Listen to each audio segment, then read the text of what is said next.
Semakin besarnya ruang prajurit TNI menduduki jabatan sipil mendapatkan kritik dari masyarakat sipil. Salah satu pintu masuknya revisi Undang-Undang TNI. Apa saja yang diharapkan publik dalam menjaga profesionalisme prajurit TNI? Lengkapnya dalam catatan Kompas TV.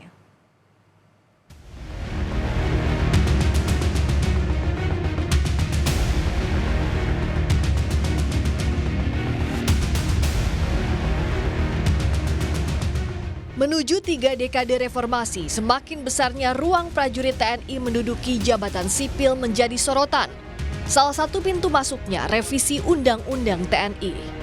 Komisi 1 DPR menggelar rapat dengar pendapat umum 4 Maret lalu membahas revisi Undang-Undang TNI.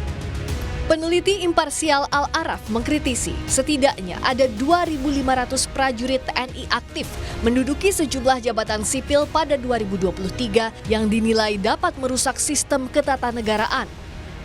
Jangan kembali tarik militer ke dalam ruang jabatan sipil. Jangan goda mereka masuk ke wilayah itu. Karena itu akan merusak tata sistem ketatanegaraan kita. Para pegawai negeri sipil punya harapan, punya mimpi untuk menjadi direktur, untuk menjadi pejabat. Tapi stop ketika mereka jabatannya diisi oleh militer aktif, diisi oleh polisi aktif. Tugas militer sebagai alat pertahanan negara, tugas politik penegakan hukum, Kamtibmas nggak usah masuk di birokrasi sipil. Revisi Undang-Undang TNI jadi pro kontra karena sejumlah substansi draft RUU dinilai bermasalah, seperti TNI aktif dapat menduduki jabatan sipil serta penambahan usia pensiun.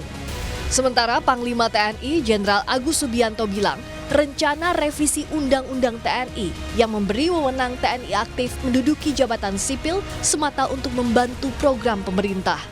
Sekarang itu banyak kementerian MOU dengan saya. Ya, berat dari Menteri Kesehatan, Menteri Pertanian, dan KKP, BUMN.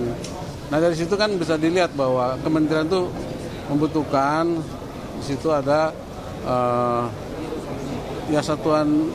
membutuhkan satuan TNI, sehingga dibutuhkan ada jabatan di situ untuk supaya melancarkan tugas-tugas kementerian tersebut.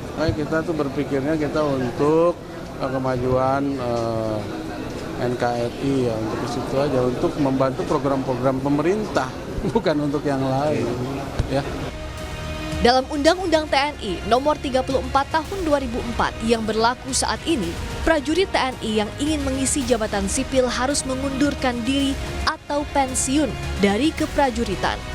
Berdasarkan Undang-Undang TNI, tentara profesional adalah tentara yang terlatih, terdidik, diperlengkapi secara baik, tidak berpolitik praktis, tidak berbisnis dan dijamin kesejahteraannya, serta mengikuti kebijakan politik negara yang menganut prinsip demokrasi, supremasi sipil, hak asasi manusia, ketentuan hukum nasional dan hukum internasional.